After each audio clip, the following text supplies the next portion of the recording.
name is Heidi Patmore. I'm a consultant, speaker, entrepreneur, board member, and investor. And today I'm going to speak to you about drones as transport.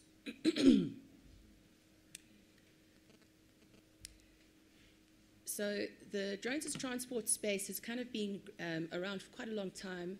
As far back as 10, 15 years ago, there were companies who were designing and manufacturing like cars that had wings that could evolve as both a driving on the road or flying in the air.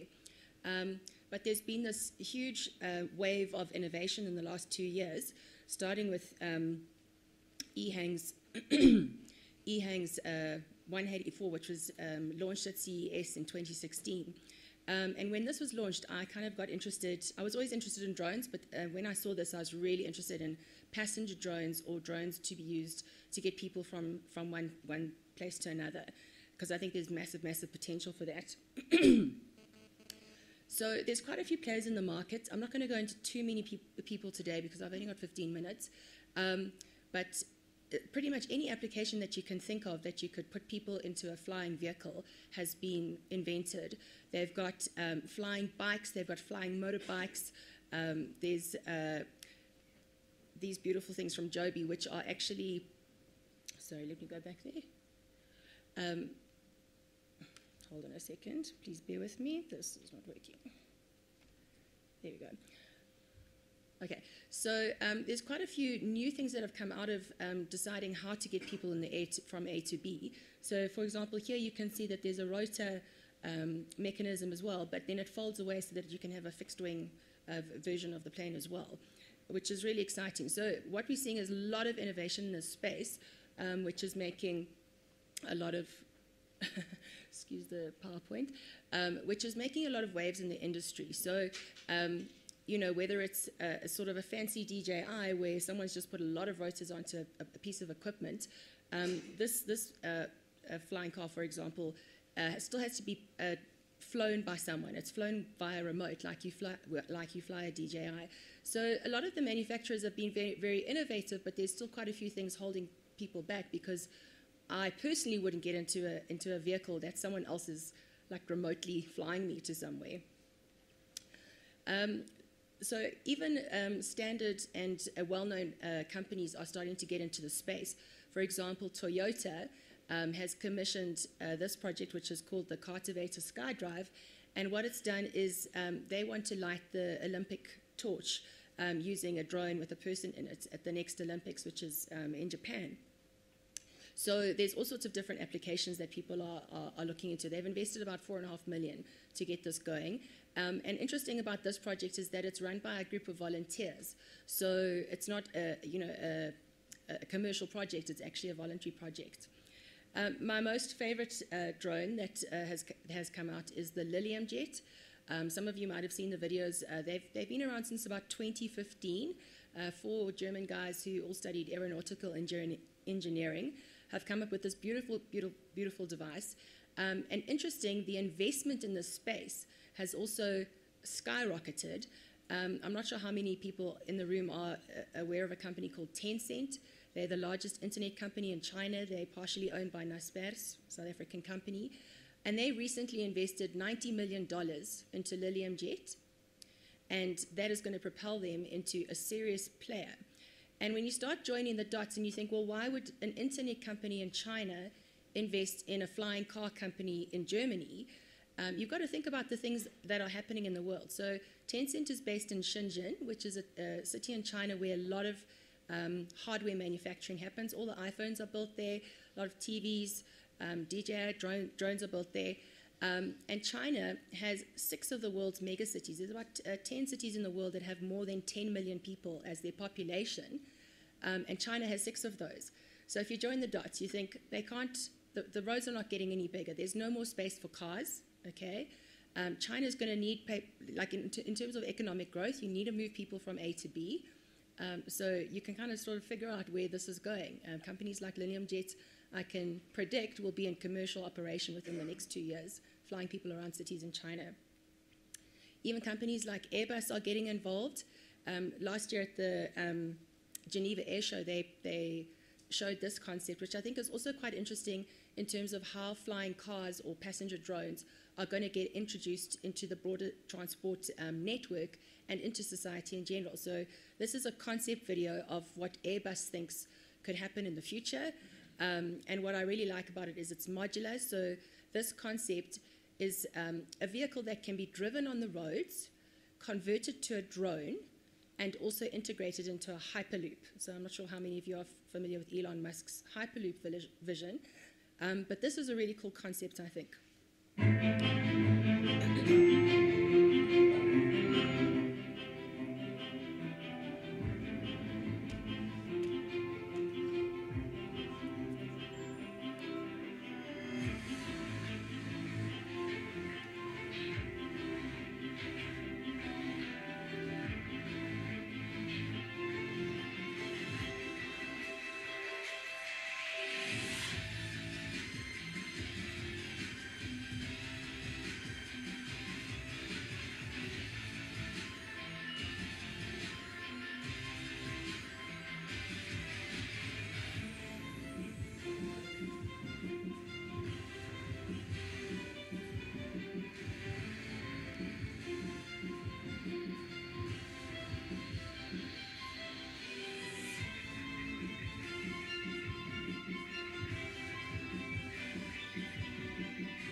That's pretty cool, hey? So, it's obviously just a concept video at this stage, but a lot of companies are investing in this sort of technology and are very interested in making this a reality. So in terms of why anyone would want to put a person into a drone as a form of transport, the main things that we're seeing in society is that there's just no more space on our roads anymore. In the world's major cities, there's so much congestion. In China, the average commute takes 3 hours in the morning. A couple of years ago, there was an 11-day traffic jam. So people were, the traffic was so bad and the congestion was so bad that people were stuck in their cars for 11 days on a section of the highway. So I consult to clients, and that means I drive around Joburg quite a lot during the day. So for example, if I want to go from my home office to Northgate at any time of the day, it would take me about 50 minutes, okay? But if I took an EHang 184, it would take me 6 minutes. And when you start thinking of those kinds of benefits, you can see how someone would start considering whether that is actually a viable thing for them. So I think if you can make that much of a difference in someone's day, it starts to become quite viable. So in real life, there's a couple of implications that this means for the industry at large, and also for manufacturers, regulators, everyone in the field. The most important part, I'm so sorry about my wires dropping off there. That wasn't how I designed it. So safety is obviously the #1 priority. Whenever you talk to anyone in this industry about, we're putting people into flying cars, now we're putting them in the air, there's so much risk there. Safety is always the #1 thing that people are concerned about in this space. Vertical takeoff and landing is critical.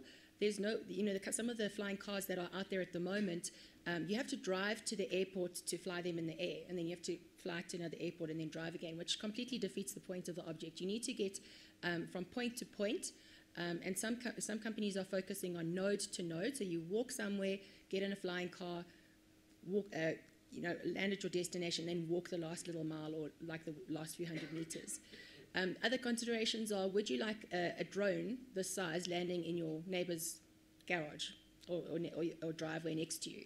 Because if you think about, I'm sure everyone here is drone enthusiasts, drones are really loud. So if they are going to do this, you can't have like this massively loud machine landing in your driveway at 6 o'clock in the morning. So these are all things that people are thinking about.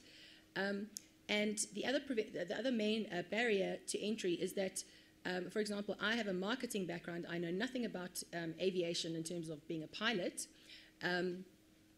but the manufacturers actually have to make sure that they're autonomous. So all I need to do is press buttons on an iPad and it will take me to A to B, because I don't want to have to go and get a pilot license in order to use a flying car.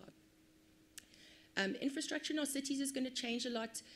We probably see tops of buildings being converted into vertiports, and then all across the cities there will be places where you can go into to get to the top of the roof to get your flying car.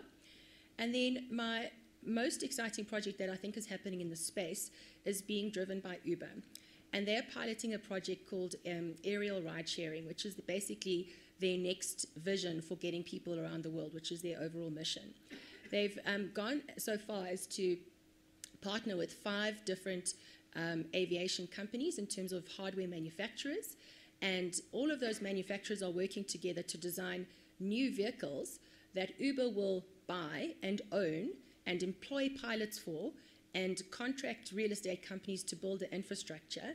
And they are basically looking at making this commercially. They want to start testing it in 2020, and they want it commercial by 2023. And they are throwing everything at it. The concept is push a button, get a flight, just like you would take an Uber now. And in fact, when they operate at scale, which they reckon is 5 years from now, they think that in one city, they would do more flights than what the whole of America is doing right now in a day. So if you take all flights in America, they're going to be doing 10 times that in one day in one city. That's their estimate. So that's pretty special. They currently have permission from the city of Dallas and the city of Los Angeles to start piloting. And they've just put out a call for submissions from the international community. And they are looking for a city in the world to pitch to them to say, we want to be your first international city to pilot this. So here's a call to the people in the room. Let's make Joburg or Durban or Cape Town the next city, because who better to test this sort of thing than our very friendly regulators here.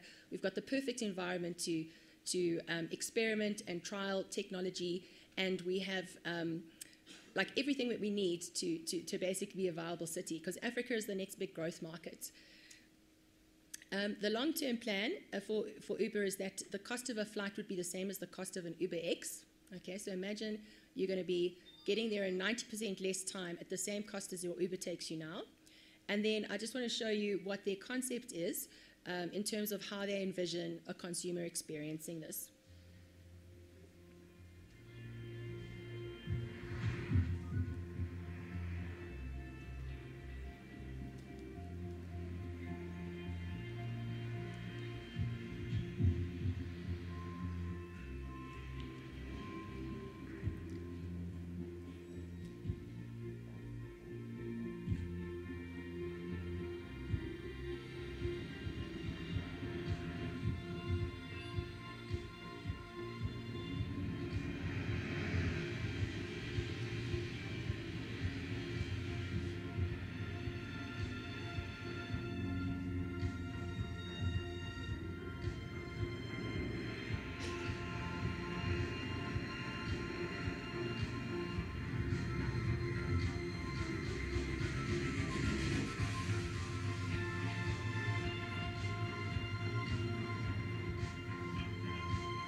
Right, so 2023, guys, that's your reality. So I think that's really special. Uber just ran their second annual Uber Elevate conference last week, and they've got everyone from the CEO to the Secretary of Transport of America, the head of the FAA, and 5 manufacturers all driving it, and they are throwing everything at it. Like, this is going to be a real thing. So I'm super excited to see what Uber's going to come out with. I'd love to see this as a reality because I hate Joburg roads and I hate sitting in traffic. So this is on my wish list for favorite tech gadget. And that's me. So I talk about this on social media a lot. So if you want to follow me, I talk about a lot of tech products. Yeah, happy to talk to anyone in the room who wants to know more. Thank you.